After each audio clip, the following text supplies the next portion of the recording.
And before we get started, I want to tell you what a real treat we have in having Brian Grace here. Like in any industry, when you're thinking, I need a lawyer, and you talk to some folks that are in the industry, they can say, well, what's the area that they can like, well, these are the three best that do this kind of work. And same thing for accountancy or anything. Doctors, Brian is that way. When you look at Jeff City, it's not that tough to be a lobbyist. There's no test. You pay $10 and you're a lobbyist. And a lot of folks, seriously, that's it. And so a lot of folks look at it and think, hey, this is fun. A lot of legislators, like they liked being a legislator, and now, they get the thought of getting paid to go talk to people about a bill. Seems exciting to them. And they think this is not a lot of work. And for some of them, it's not the way they go about it. But like in any group, there's that A list, the top, three firms that do what they do. And Brian's group is one of those three. With every day I get this service that I subscribe to, and it lists these lobbyists and their new clients and the clients that they're no longer representing, and you kind of see the churn. Brian's group, you just see an occasional new client come and they stay. And he represents some of the biggest companies in the state of Missouri and national companies that are doing business here.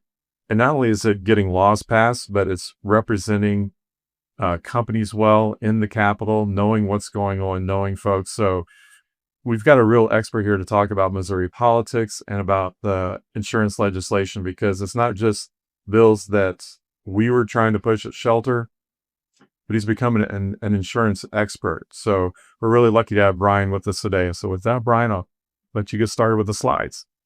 I'd start every day with an intro from my fantastic. This is being recorded, so my wife can actually watch this one. She'll appreciate that. I also appreciated getting here time to see the presentation for Rita on ethics. I wish I could take her to the Capitol. He's right. The threshold to becoming a lobbyist is a $10 fee with the Missouri Ethics Commission. It's named the Missouri Ethics Commission, and that's about as far as it goes. So let me get into this. We've got a lot going on in Jeff City, a lot that's happened this year. Normally I come here and I tell you what happened last session, which ended in the middle of May. We're in the middle of our second special session today. So we're going to get into all of that and then talk a little bit about next session. So we'll cover the regular, the two specials, next session, opening up the questions. There's a lot to cover. We're going to try to drill down on some of the insurance-specific legislation from last year, but I'll paint a very broad picture for you about everything that has happened, it is happening 30 minutes down the road. The underlying thing you've got to talk about for this year is Kehoe's administration. Sorry, my font is not large enough for any of you to read it, but I'll tell you generally what it says. So this is the first year of Governor Mike Kehoe's administration. Every new governor has a honeymoon period. Israel's especially robust. Why? Because everybody loves Mike Kehoe. If you remember his old commercials, everybody loves Mike Kehoe deal. That's true. I've known the guy since long before he was in politics. I grew up in Jeff City. He's lived there most of his life. Tremendous person. It translates well to politics. It's not forced or fake. When you meet him, it's genuine. He's interested. He asks all the right questions, and legislators love him for it. He's got very deep, meaningful relationships with the members of the General Assembly, and that translates into him getting everything he asked for in his first year. And I expect his honeymoon to carry well beyond his first year. Well, it already has into two special sessions. Testing my aging eyesight here, but all right. So his priorities were public safety. That was his number one issue on the campaign trail. He addressed that quickly and aggressively by returning the control of the St. Louis Police Department to a board appointed by the governor and confirmed by the Senate. That's how it had functioned for about 150 years until 6, 7, 8 years ago. I can't believe I just said 6, 7. Sorry. I had 15 and 12-year-old kids. I'd be rich shit all the time. Anyway, state control of the St. Louis Police Department was a big priority. Education, he's a big education reformer. He appropriated $50 million in general revenue to fund education savings accounts. These are scholarships that kids can use to attend private schools. Those had been funded previously by donations that were then refunded with tax credits, and then the scholarship fund from the state paid out of those donations. They are now being funded both with those donations and now with general revenue for the first time ever. That was a big priority to the governor. Economic development and agriculture are two areas where he had a tremendous amount of legislation that moved forward. We'll get into some of the economic development packages when we talk about the first special session, but those have always been two top priorities for him back to when he was a state senator and through his days as lieutenant governor. The other big story in our world, and you're going to hear directly from her at 11 o'clock today, is the appointment of Angie Nelson as the director of the Department of Commerce and Insurance. Angie has been a tremendous mover in a very short period of time in that job. There were a lot of frustrations with previous administrations that she has worked through in a few months, and I think has become a big fan of the industry. Everybody already knew her and liked her. She spent 17 years at the department before leaving for the private sector for a little while. She's back and she's running a great operation, and the governor has given her all the latitude she needs to do what needs to be done at the department. So glad you'll be able to hear from her later today.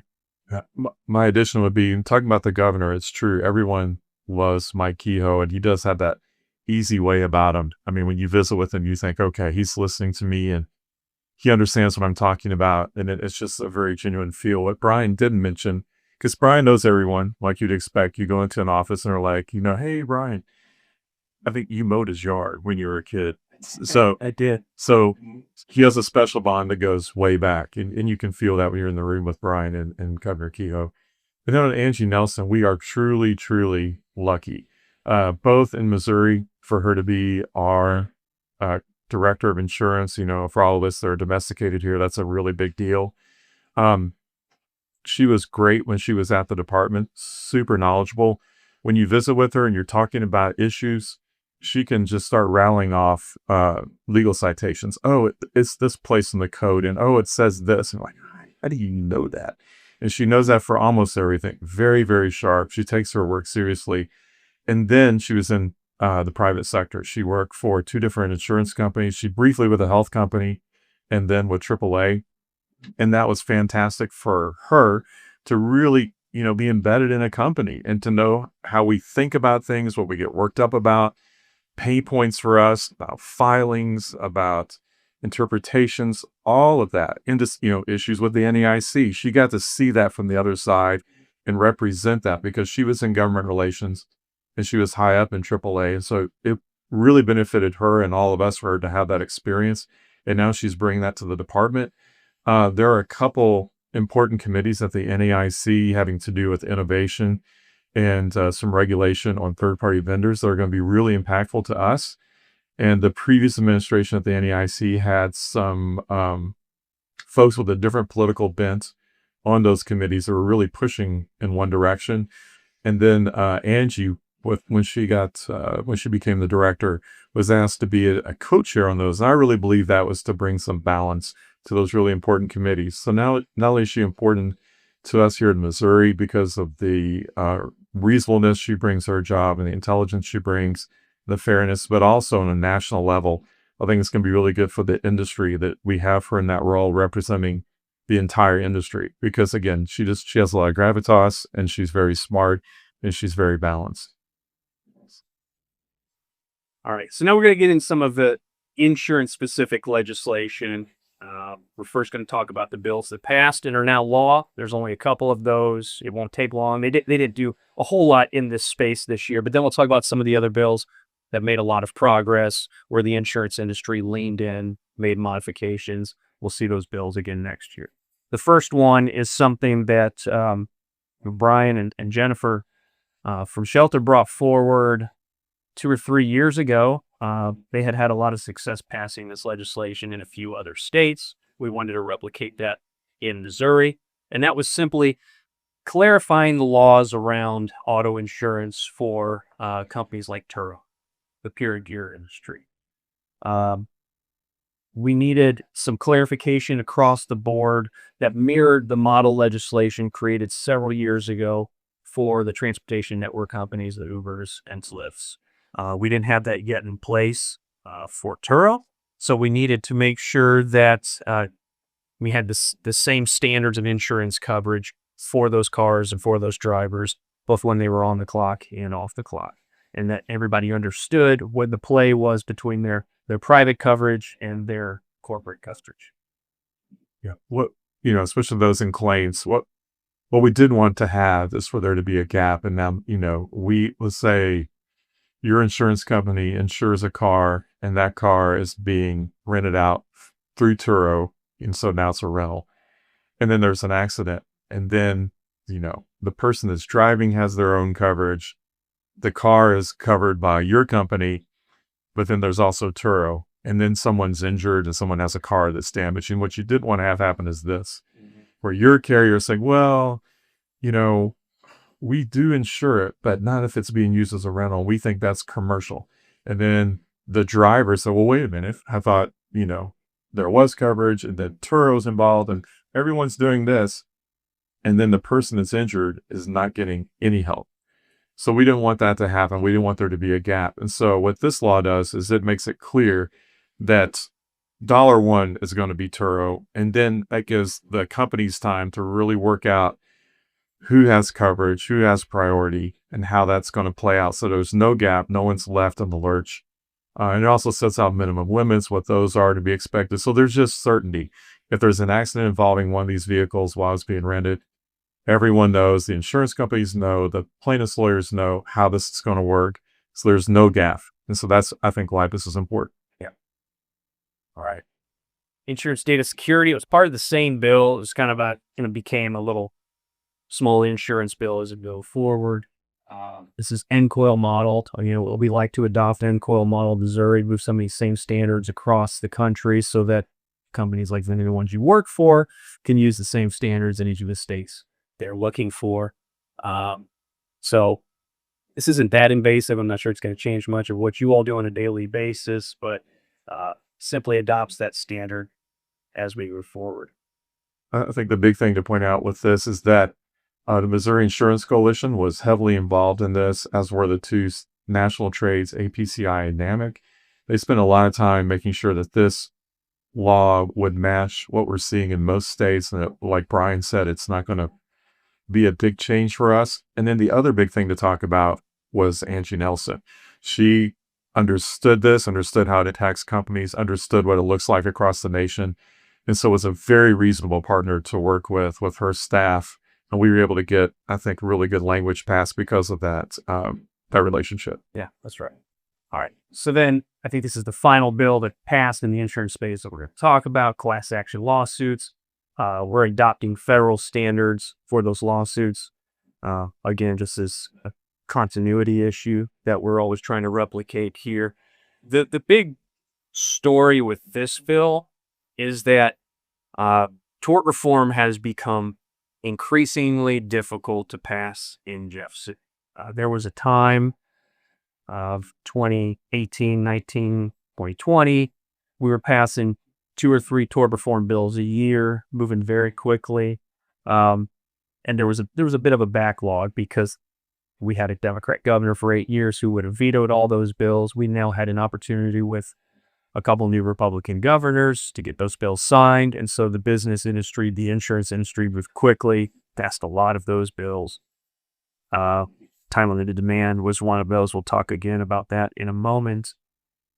Over the last few years, Missouri Association of Trial Attorneys has become very aggressive in making their case and recruiting allies among Republican legislators, primarily in the Senate, where legislators could filibuster, slow down, and kill bills. And they've been very successful at stopping tort reform bills from passing. It's been a few years since one has passed.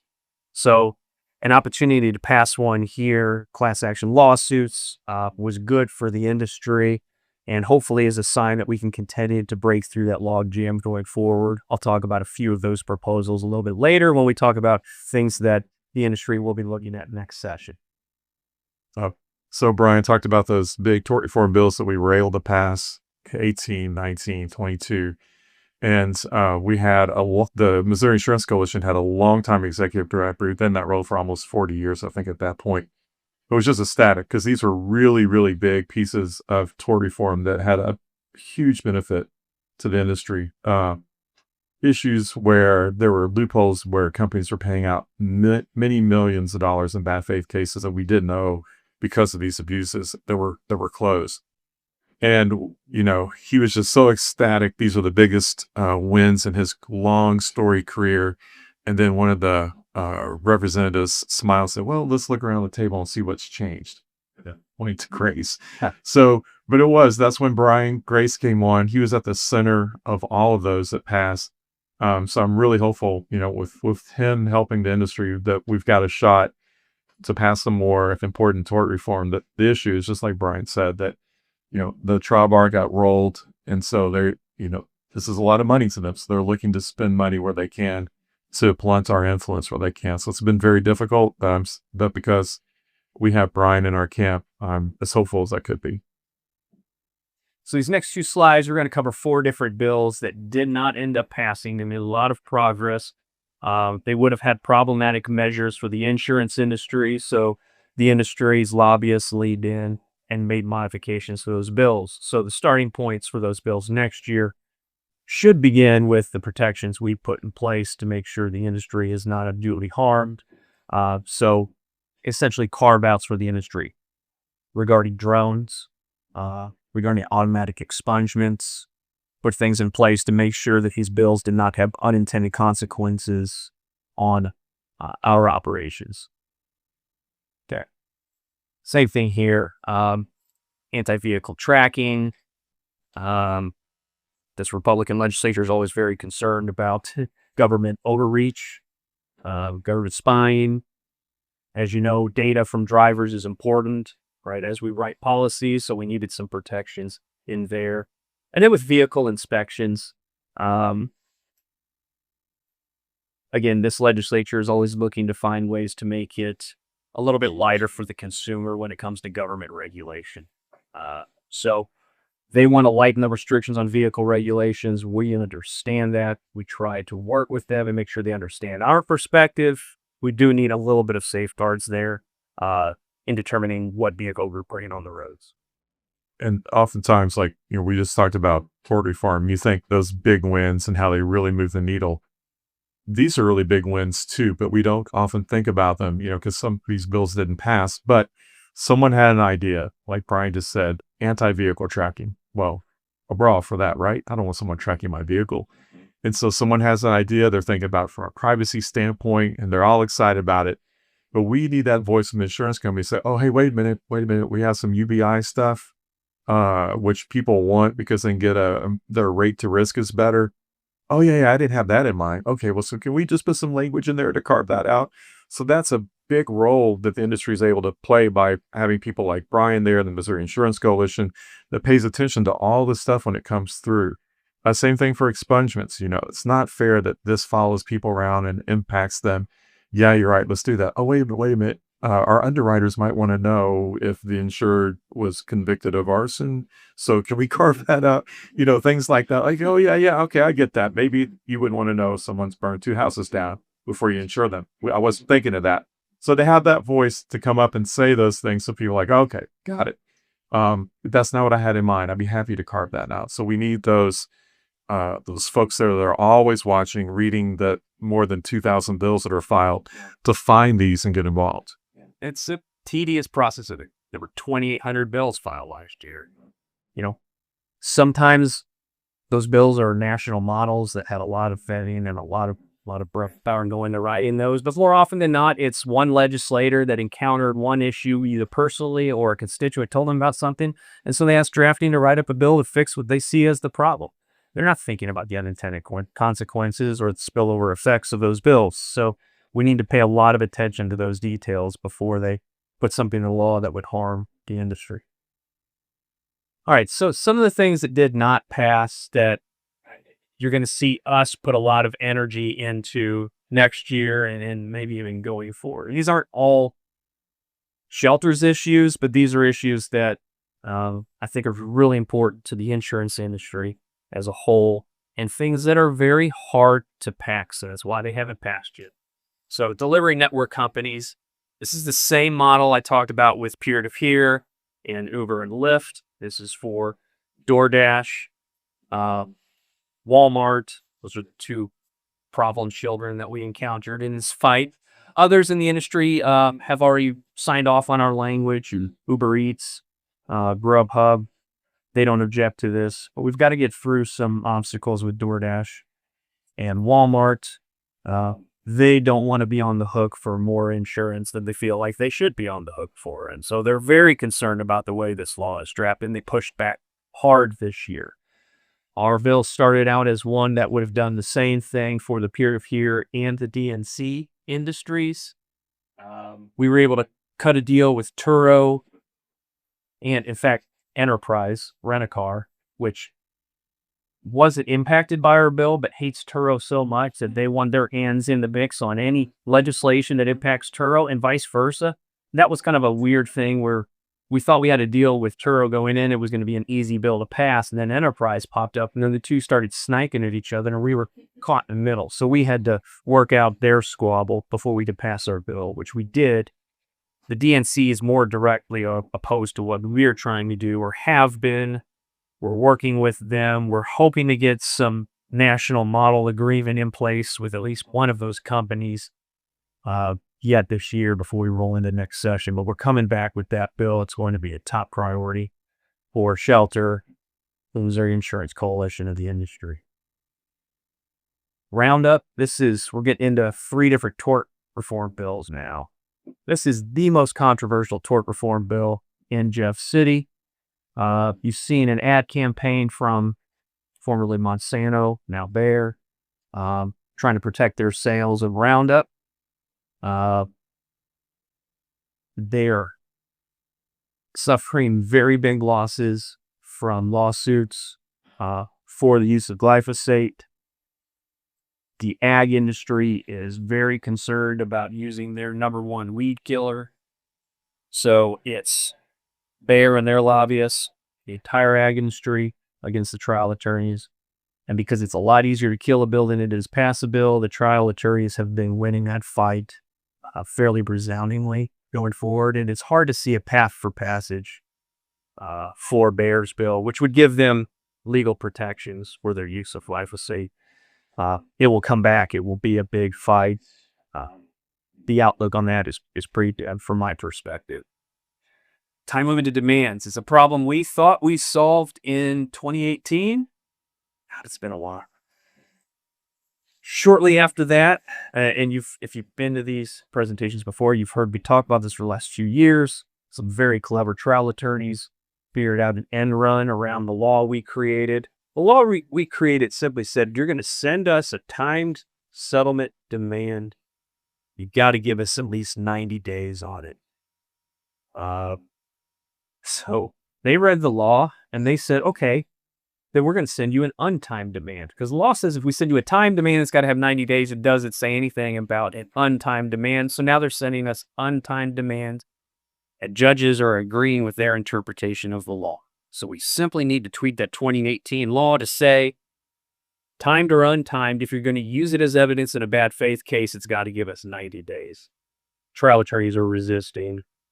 We're going to try again next year to break through their opposition. Statute of limitations. Missouri is an outlier nationally with a 5-year statute of limitations on the civil cases. I think Maine is the only other state that has that long of a duration. Most states are 2 to 3 years. A couple are at 1 year, which is not the right answer either. So the Missouri insurance industry, most of the business community, has been asking to move from 5 years to 2 years. Again, the trial attorneys have fought vigorously against that. That and glyphosate are their 2 top targets, and thus far they've been successful. So it's a tough fight. Like time limit demands to tire. Well, that's something that we thought was fixed, and then there's this, clever end run. And it's tough. It's tough for adjusters. When they get that letter that says I'll take your policy limits or $1 million, whatever is less. And they think, uh-oh, I'm guessing this is going to be roughly 30 days. And then they're just going to withdraw it without telling me. That puts a lot of pressure on the claims department to move quicker than maybe they can move, because it takes more than 30 days to get, medical bills and to get letters from doctors and all this stuff. If someone says, I haven't been able to work, to get information back from an employer. And the whole time you're thinking there's probably an invisible 30-day clock running. And then if I don't get something done in 30 days, they'll then send me a letter that says, you had enough time and now you're in bad faith. And so that puts a lot of pressure. Do you just go ahead and pay the limit because you're afraid, which you may be overpaying? Maybe you're getting outside law firms, which means you're increasing the expense of that claim, all because of this game that's being played. And we're just looking for fairness. Give us an opportunity to do the right thing.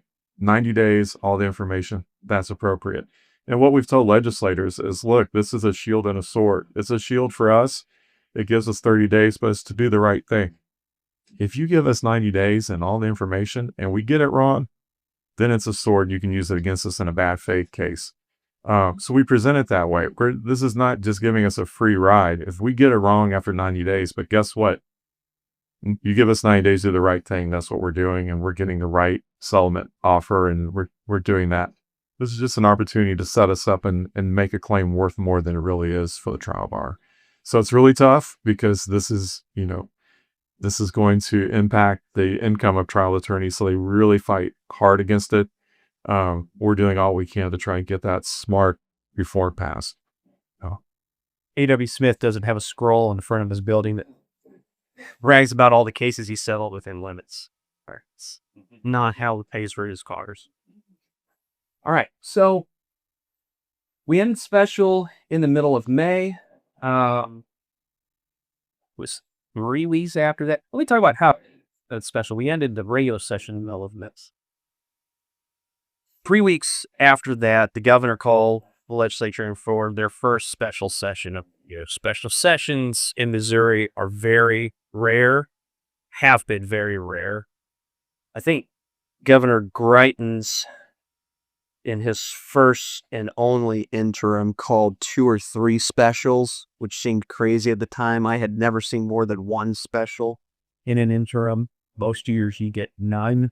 You hear stories about states like Illinois that just rolling from one special to another and essentially work all year. We don't typically operate like that. But a couple things have popped up that the governor thought were important enough to bring the legislature back. So the first one began as an attempt to try to retain the Chiefs and the Royals in Missouri, either in their existing stadiums or in a couple of news sites that have been marketed to them. The legislature ended the regular session. This is an important part of the story that we'll go through into what I'm going to talk about for next session, by using the PQ twice on the Democrats. What does that mean? So in Missouri, we have a very robust rule in our Senate allowing for a filibuster, which is why it's so hard to pass bills in Missouri. It's nationally very difficult to pass bills in Missouri because our filibuster rules are so, for lack of a better term, loose, right? 2 or 3 senators can get up and talk for a day or 2 at a time without too much trouble, working in shifts, thus shutting down and killing a bill and forcing the floor leader to move on to something that's passable. So it allows the minority party, right now we have 10 Democrats in the Senate, 24 Republicans. It allows those Democrats to stop anything that is completely abhorrent to them. So they launched filibusters late in session on a couple of big priority bills. The first was an overturning of, was it Prop A? It was the minimum wage and paid sick leave initiative petition that had passed the previous year. The Republicans wanted to roll back the paid sick leave provisions of that. Democrats didn't want them to do that. Filibustered, they were PQ'd and defeated. Republicans win. The other one is abortion. The Republicans wanted to rewrite the abortion prohibitions that were put in place previous year on the ballot. Again, same thing. Democrats filibustered, planned to kill it. Republicans used the previous question. I call that the PQ. It's a procedural motion to cut off debate. It's something that procedurally can be done, but typically is not done. It's a taboo motion in the Senate because it generally breaks down the decorum of the Senate. There was a 7-year stretch not long ago where the Republicans didn't PQ the Democrats once. So now they're doing it twice in a week. Democrats were furious. They ended session by vowing to prevent the Republicans from doing anything going forward when they come back in next session. Well, 3 weeks later, they came back in, and within 2 weeks, they were in and out of the special session approving all of these incentives. The Democrats in Senate weren't able or weren't willing at that point to exact their revenge. Is that revenge coming? It could come later this week. It could come next year. I'll talk about those opportunities in a moment. But this special session went off without a hitch. So the Chiefs and the Royals now have very large tax incentive packages sitting on their desks that they can consider if they'll stay in the state of Missouri. The Royals had indicated they would have a decision in June or July. That didn't happen. Everyone's still waiting to hear what they're going to do. They have offers on the table from one site in downtown Kansas City, Missouri, one site in Clay County, Missouri, and then one site in Johnson County, Kansas. So that's the big competitor for Missouri. And then the Chiefs are deciding what they want to do. It's a foregone conclusion that the Royals are leaving Kaufman. And I think the Chiefs want them to leave. This is my personal opinion. The Chiefs want them out. They want to demolish Kaufman, and they want to build Ballpark Village. Because if you've ever been to a game, you know, you go in, you tailgate, you go to the game, you get in your car, and you leave. There's no opportunity for you to open your wallet outside of the game itself. Well, all the owners of pro sports teams have realized that the real money is in all the venues right outside of the stadium, the Ballpark Village that we have in St. Louis. And all new stadium developments have that. You have hotels, restaurants, bars. The owners own the real estate, or they own the restaurants or hotels. They're all making money on your dollars when you leave the stadium. The Chiefs are not. They want to replicate that. They wouldn't have the real estate to do that if Kaufman no longer existed. So if the Royals leave to one of those three sites, then the Chiefs can use their incentive package to renovate Arrowhead and then build Ballpark Village. Kansas also wants them to come to Kansas. So there's the chance of that as well. They have an offer, very aggressive financial package from Kansas. We're waiting to see what will happen. Thrown into that special session, at the time, the governor was considering calling it the tornado hit St. Louis. So they put in some relief packages for St. Louis tornado recovery. There's 3 different mechanisms to send money to the area. There are lawsuits right now in place to invalidate the bill that the Chiefs, Royals, the amateur sports tax credit, and one of the tornado incentives was on. Those were filed by 2 conservative legislators who opposed the package, Senator Mike Moon and Representative Brian Wolfen. We'll see what a judge decides. If those incentives are invalidated, then the legislature is going to have to come back and try to do it again in a way that passes the invalidation found by the courts. That's the first special session. Went off without a hitch. Okay. Today we're in the middle of special session 2. Okay.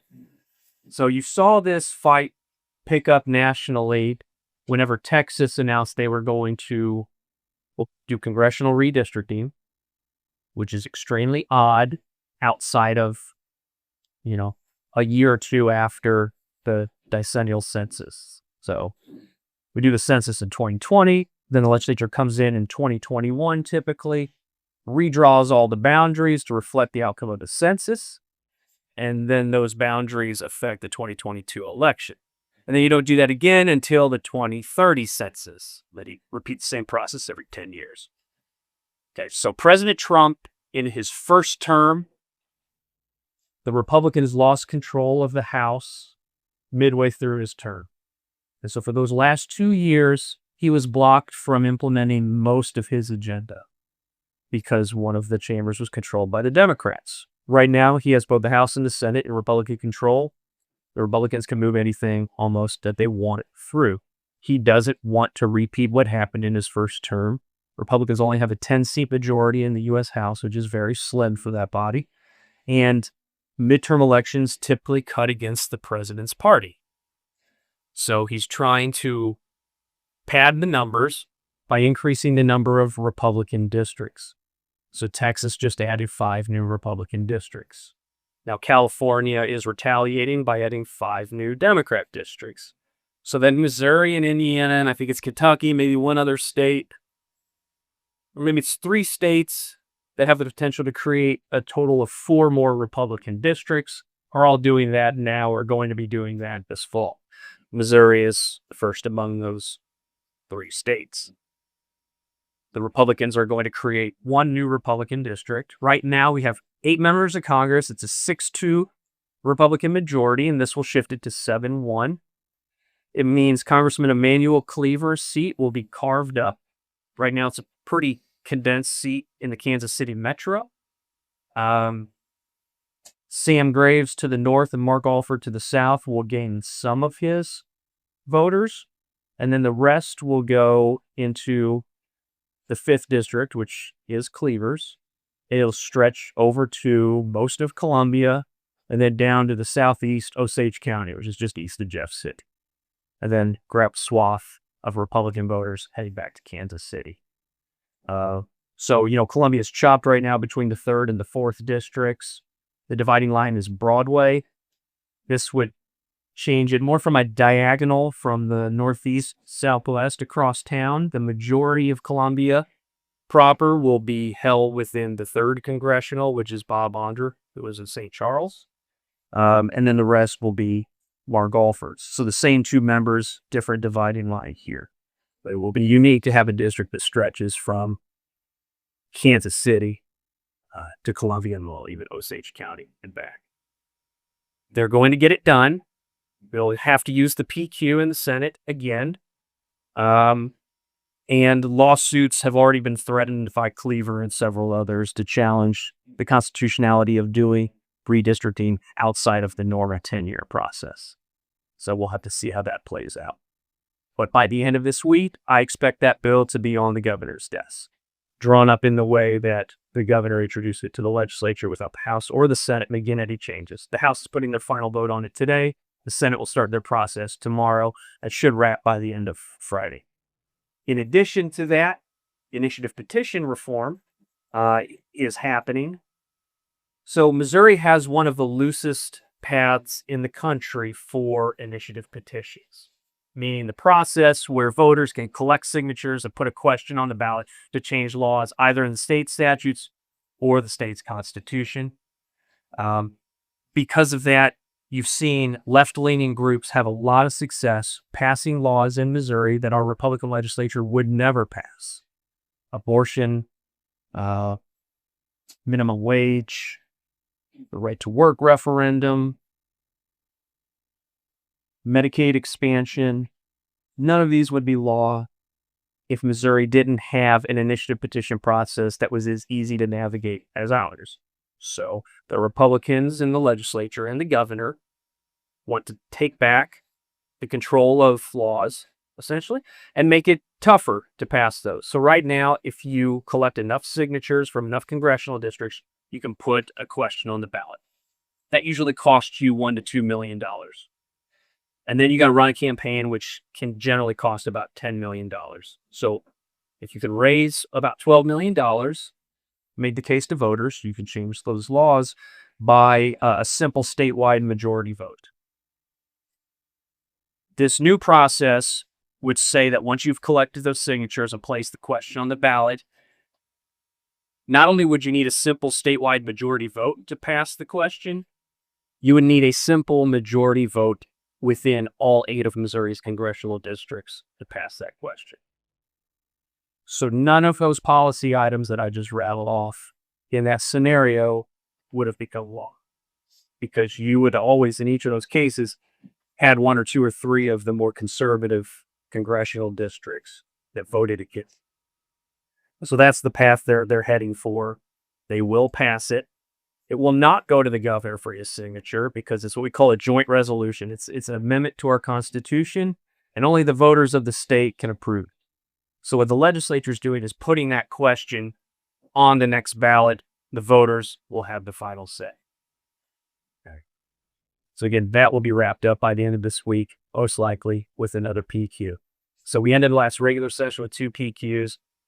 We're probably going to end this special session with 2 PQs. So then what do the Democrats do at that point? Well, again, they found, and they're likely to come in and make next session extremely dysfunctional and very hard to get any of the things passed that we talk about or that anybody else wants to talk about. So everyone has a dim outlook for next session. I've heard a lot of legislators and lobbyists tell you nothing's going to happen. The Democrats are going to retaliate. It's an election year. Nothing happens. I push back on both of those pretty hard. First of all, the data does not show any correlation between legislative output and whether it's an election year or a off year. So you'll hear people in Jeff City always say that in an election year, everybody's posturing, grandstanding. They don't get anything done. It's factually inaccurate. So then the question becomes, how much damage can the Democrats do in retribution? They can do a fair amount. They can't shut down an entire session for 4.5 months. That's just too hard. But they can probably kill some pretty significant Republican priorities and make the process more difficult, frustrating for Republican leaders. That's what we expect going into January. But the thing I would add, so what Brian say, especially you got some legislators that might be not excited to work anyway. And then I'm talking like, because I'm excited about, we gotta get this time limit demands. It's important. It costs our consumers a lot of money. It's a tort tax. We've got to do this. And well, we're not going to be able to do anything. The Senate's not going to do anything next year in its election. I'm like, no. So I share Brian's optimism, but it's tough because you run into folks that, it'll be so easy to fall into that talking point. Oh, it's not going to happen. So, come to me in a year. Like, no, we got to get this done now. Yeah. So it's an extra challenge. We already have the challenge of the trial bar, but now there's this narrative that's out there that some people grab a hold of and, having to work to convince them that, look, it won't be that bad. Let's really work. We have a chance. But it just makes the tough thing tougher. We lost power. That's fine. I was down to my final slide. So wrapping up and getting into the next session, and then we'll have a few minutes for questions. Again, it's an election year. We're expecting a lot of Democrat retaliation, primarily in the Senate, because that's where they have the tools to retaliate. And then what are the big priorities going to be? Well, Governor Mike Kehoe accomplished most of his big priorities in his first term, his first session. His biggest remaining priority and the most difficult one to accomplish is the full elimination of Missouri's personal income tax. He was all over the state declaring that as a top priority. He is going to follow through on that. I would tell you that that's something he's going to want to do in his first term because he has more political chips to cash in his first term than he does in his second term. People start eyeing the end of the 8 years at that point, and you gradually lose influence and power in the legislature. So it needs to do it over the next 3 years. And it looks like, with some of the conversations being had, that they may have a plan ready to go by January. It's going to be very difficult. Right now, Missouri's income tax is 4.7%. We've been in a phase down from 6 points. Those phase downs were triggered 1/10 of a point at a time by certain revenue income thresholds that we've met. It doesn't look like we're going to continue to meet those revenue thresholds over the next few years. This phase down will ultimately end at 4.4%. But to get all the way to zero, you can't simply keep cutting, and everybody recognizes that. You need some replacement revenue. So the sticky point here is where they go for replacement revenue. A few years ago, the Missouri Realtors Association saw this coming, so they passed an initiative petition, a constitutional amendment, prohibiting sales taxes on the sale of homes. They went much further than that, and they also prohibited sales taxes on most services. I think those services are where the governor and the legislature are going to need to go to make up the lost revenue from the income tax cut. So I think they would leave home sales alone, but they would need to ask the voters to modify the Constitution to allow sales taxes to be placed on your dog groomer, your accountant, your lawyer, your lobbyist, anything else, any other service you go and pay for. And then they'll have to make the case to voters in that campaign that the trade-off is better. But I think that's something that you're going to see dominate the headlines early next year when the legislature returns. Property tax relief is another thing that's gaining a ton of traction, especially this summer in the legislature. They're hearing complaints from residential and commercial property owners about assessments gone wild all across the state. St. Louis and Kansas City seem to be getting most of the complaints, but we've heard plenty from rural areas. So the legislature is actively looking for solutions right now. I haven't seen one yet that has critical mass, but they're trying to do a lot of things to rein in those assessment increases and cap property tax increases. All right, so that is what we expect to see next session. I'll stop there. We've got a few minutes or any questions. So in the property taxes, obviously states around us that do or don't have those affect where people want to buy and spend money because sales tax probably offsets that. What's the structure of the states around us? Is it such that people just go to Illinois to buy things? Illinois does not have personal property tax. So you'll see a lot of folks in St. Louis, Missouri that own private planes, keep those planes at airports in Illinois for that purpose. The purchase doesn't matter. It's where you keep it, right? Because if you buy a car over there, but you license it here, you're still paying it here. No one in Jeff City is trying to replicate Illinois government practices, but it does get a lot of attention for being able to survive without personal property tax. And there have been legislators that have called for the full eliminations of personal property taxes. I don't think that's where this path is headed. I think it's going to be focused more on your real property and capping the increases year over year that assessors could place on your home. If this isn't in your realm, feel free to not answer. Are you hearing anything about the government-sponsored enterprises and them wanting to cite and then pause on pavement costs or lost settlements on home CA 3080? Not familiar. Okay. Yeah. Sorry. I know there's been discussion with the GSEs on actual cash value, that the trades have really been working on that. And we participated in a survey that went to Freddie and Fannie talking about how, we look at that. So that was another thing that, there's just a guidance that came out and said, it has to be replacement costs. And then she's like, well, wait a minute, we pay ACH for some of this stuff and actual cash value for some of these things.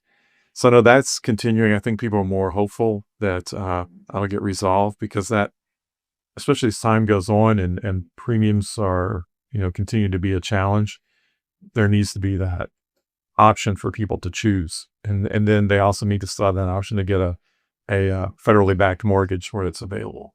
So, Anyone else?